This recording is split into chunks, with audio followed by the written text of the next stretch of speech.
चाणक्य नीति शास्त्र में लिखा गया है, येषाम न विद्या न तपो न दानम ज्ञानम न शीलम न गुणो न धर्मः ते मृत्यु लोके भुवि भार भूता मनुष्य रूपेण मृगाश्चरन्ति। यानी जिसके पास विद्या, तप, ज्ञान, शील, गुण और धर्म में से कुछ नहीं है, उन मनुष्यों की लाइफ ऐसी है जैसे कि मृग की होती है। वो एक जानवर के जैसे भटकते रहते हैं। और ये सभी चीजें आप अपनी एक हैबिट को सुधार के सही कर सकते हो, आपका डेली रूटीन। वेद, शास्त्र, उपनिषद और पुराण, इन सभी में आपको एक चीज कॉमन जरूर मिलेगी, वो है दिनचर्या, आपका डेली रूटीन। आप खुद सोचो, आपको वैदिक दिनचर्या की कितनी चीजें पता है? ब्रह्म मुहूर्त बस एक, और ब्रह्म मुहूर्त में उठ के करना क्या है ये पता है? 90% लोगों का आंसर होगा नहीं पता है। अब जैसे जैसे लोग मॉडर्न होते जा रहे हैं, हमारी संस्कृति को ही भूलते जा रहे हैं। अब लोग बोलेंगे अरे वही फालतू बातें, संस्कृति, धर्म। क्या सच में आपको क्या लगता है आपको इतनी सी उम्र में सब चीजें समझ में आ जाएगी? भाई यहाँ पे 4 वेद है, 6 शास्त्र है, 18 पुराण है, 108 उपनिषद है। इन सभी को पहले पढ़ो, जानो, और ये जो हम आपको डेली रूटीन बताने वाले हैं उसे कुछ दिन ट्राई करो, फिर बात करते हैं। ये जो आप गलत समय पर खाते हो, गलत समय पर सोते हो, गलत समय पर उठते हो, आपको क्या लगता है इससे आपका टेंशन कम होगा? आपका माइंड पावरफुल होगा? कभी नहीं। तो क्या होना चाहिए आपका डेली रूटीन? चलिए समझते हैं।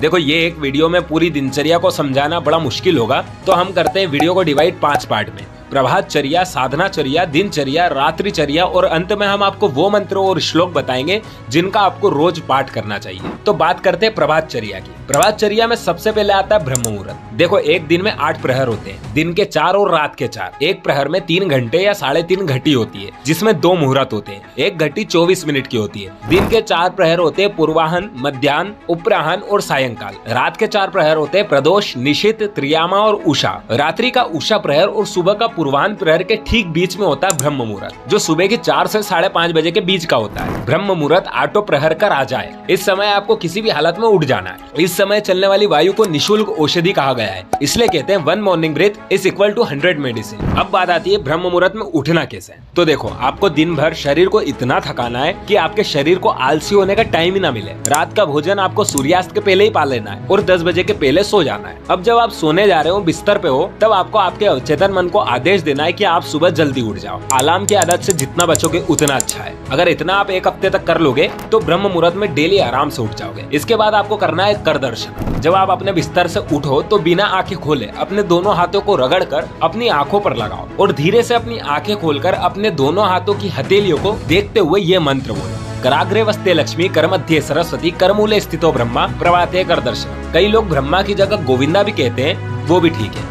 यानी हाथ के अग्रभाग में माँ लक्ष्मी है, मध्य में सरस्वती और मूल भाग में ब्रह्मा जी। इन सभी का मैं प्रातः काल दर्शन और वंदन करता हूँ। अब आपको धरती पर सीधा पैर रखना है। उससे पहले आपको धरती माँ से क्षमा मांगते हुए इस मंत्र को दोहराना है। समुद्र वसने देवी पर्वत स्तन मंडिते विष्णु पत्नी नमस्तुभ्यम पाद स्पर्शम क्षमस्व में। यानी समुद्र रूपी वस्त्रों को धारण करने वाली, पर्वत रूप स्तनों से मंडित भगवान विष्णु की पत्नी पृथ्वी देवी, आप मेरे पाद के स्पर्श होने से मुझे क्षमा करें। प्रातः स्मरण के और भी बहुत सारे मंत्र हैं, आप चाहो तो उन्हें भी पढ़ सकते हैं, लिंक आपको डिस्क्रिप्शन में मिल जाएगी। पर ये 2 तो आपको करना ही है। इतना करने के बाद आप कुछ पुशअप्स लगा लो, जिससे आपके शरीर से सारा तामस निकल जाए और आप सभी काम फुर्ती से करोगे। अब अपना बिस्तर सही करने के बाद आपको कुछ मांगलिक वस्तुओं को दर्शन करना है। सभी वस्तु यहाँ लिखी है, आप वीडियो को पॉज करके देख लीजिएगा। इसके बाद आपको अपने माता पिता और गुरु को प्रणाम करना है। इससे आयु, कीर्ति और बल की वृद्धि होती है। अब आता है उषापान। उषापान में आपको सोने से पहले ही एक तांबे के बर्तन में जल भरकर रखना है। वो जल अगली सुबह अपनी क्षमता के अनुसार 2-3 ग्लास पी लीजिए। रात की जमी हुई लार आपके जठर के लिए अमृत तुल्य है। इससे आपकी पाचन शक्ति मजबूत होती है। आयुर्वेद के अनुसार ये एक अमृत ही है। इससे कफ, वायु और पित्त का नाश होता है। और हाँ, पानी हमेशा बैठकर ही पीजिएगा। उषापान के तुरंत बाद है शौच क्रिया। जब आपको उषापान की आदत हो जाएगी तब आपको तुरंत शौच का वेग होगा। अब ध्यान रखना, शौच हमेशा आपको मलासन में ही करना है। इससे आंत रोग आपको कभी नहीं होगा, कब्ज नहीं होगा। हाँ, जिनको कुछ समस्या है वो वेस्टर्न पर जा सकते हैं, पर अपने पैर के नीचे कुछ पाठ रख लीजिए। इससे आपका शरीर 35 डिग्री तक झुक जाएगा। जिनका यज्ञोपवीत हो गया है और जिनकी शिखा है, वो शौच के समय अपना यज्ञोपवीत अपने दाहिने कार पर चढ़ा लीजिए और अपनी शिखा को खोल लीजिए। जिनको यज्ञोपवीत के बारे में नहीं पता वो हमारी ये वीडियो देख लेना, लिंक डिस्क्रिप्शन में। हाँ, एक और बात, शौच के समय अपने दांतों को सटा कर रखें। इससे आपके दांत बुढ़ापे तक मजबूत रहेंगे। ग्रंथों में कहा गया है दीर्घ शंका के बाद 12 कुल्ले और लघु शंका के बाद 4 कुल्ले जरूर करना है। अब आपको करना है दंत धावन, यानी दांतों की सफाई, वो भी दातुन से। जिसके लिए नीम, करंज, आंधी झाड़ा, दालचीनी और बबूल के पेड़ की दातुन का उपयोग सही होगा। आयुर्वेद के अनुसार दातुन से आपके दांत तो मजबूत होते ही है, साथ में बुद्धि, आयु और प्राण की भी वृद्धि होती है। ये जो आप टूथपेस्ट इस्तेमाल करते हैं, इन्हें यूज करना तुरंत बंद कर दो। ऐसे दंत मंजनों से केवल उम्र भर की अनेकों बीमारियां होती है, फायदे कुछ नहीं होते। किसी दिन जरा आप खुद रिसर्च करके देख लेना, समझ जाओगे। ये केवल कमाई का एक जरिया है। कई देशों में तो ये सब बैन है, पर भारत में सब जम के कमाई कर रहे हैं। बाकी तो आप खुद समझदार हो। पेस्ट तो क्या, टूथब्रश का भी इस्तेमाल आपके लिए हानिकारक हो सकता है। ज्यादातर तो रिसाइकल प्लास्टिक से बने होते हैं, जो आपके दांतों में माइक्रो प्लास्टिक छोड़ते हैं, जिससे आपको कैंसर तक हो सकता है। दांतों की सफाई के बाद है जिह्वा निर्लेखनम,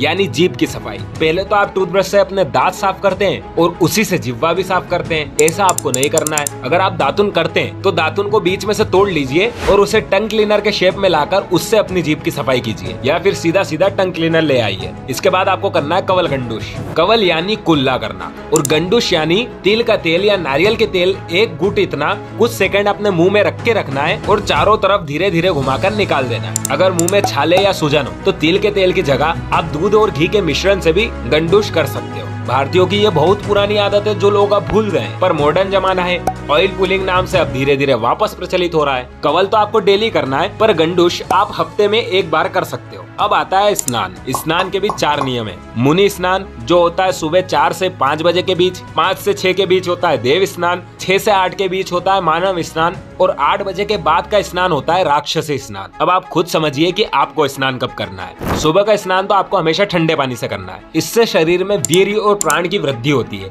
आंखों का तेज बढ़ता है, जठर अग्नि मजबूत होती है, आलस्य सब निकल जाता है। हाँ, ठंड में हल्के गुनगुने पानी से स्नान कर सकते हो, पर गलती से भी गर्म पानी अपने मस्तिष्क पर मत डालो। गर्म पानी सर पर डालने से आंख, हृदय और बाल की बीमारियां होती है, इंद्रियों में से शक्ति निचुड़ जाती है। अब स्नान की विधि क्या है ये समझ लेते हैं। सबसे पहले तो ये जान लो कि पूरी तरह नग्न होकर स्नान ना करो, फिर सर पर जल डालकर ऊपर से नीचे की ओर स्नान करें। स्नान करते समय गंगे च यमुने चैव गोदावरी सरस्वती नर्मदे सिंधु कावेरी जलेस्मिन् सन्निधिं कुरु, इस मंत्र को दोहराओ। और हाँ, साबुन का इस्तेमाल नहीं करोगे तो ही ज्यादा बेटर है। अगर इस्तेमाल करना ही है तो आयुर्वेदिक इस्तेमाल करो। और मैं तो आपको कहता हूँ कि दूध, दही, मुल्तानी मिट्टी और हल्दी का इस्तेमाल करो। ये सभी आपके साबुन से सस्ती आती है, ना कि महंगी। और भी कुछ बेसिक नियम है जो ये रहे, वीडियो पोस्ट करके पढ़ लीजिएगा। अब अच्छे से स्नान करने के बाद आपको स्वच्छ कपड़े पहनना है। इसके बाद आएगा साधनाचर्या, जिसके बारे में हम आपको नेक्स्ट वीडियो में बताएंगे। तो आज की वीडियो में बस इतना ही। अगर कुछ डाउट हो तो टेलीग्राम की लिंक आपको डिस्क्रिप्शन में मिल जाएगी,